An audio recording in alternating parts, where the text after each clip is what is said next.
Dhaka test সামনে রেখে মিরপুরে অনুশীলন করেছে বাংলাদেশ আয়ারল্যান্ড। হোম অফ ক্রিকেটে সোমবার সকালে অনুশীলন সারে টাইগাররা। সেখানে ব্যাটিং বোলিংয়ে পাশাপাশি ফিল্ডিংয়ে বাড়তি নজর দেয় স্বাগতিকরা। ঘরের মাটিতে আত্মবিশ্বাসী শান্তর দল। বাংলাদেশে একমাত্র ক্রিকেটার হিসেবে মুশফিকের ১০০তম টেস্ট হওয়ায় থাকছে নানা আয়োজন। এদিকে দুপুরে অনুশীলন সেরেছে আয়ারল্যান্ডও। প্রথম ম্যাচে ইনিংস ব্যবধানে হারায় একটি জয়ের খোঁজে আইরিশরা।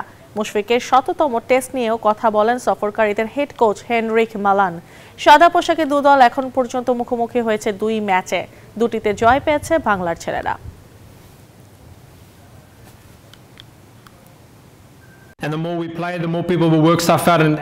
দেশের জন্য ১০০টি টেস্ট ম্যাচ খেলা একটি বিশাল অর্জন।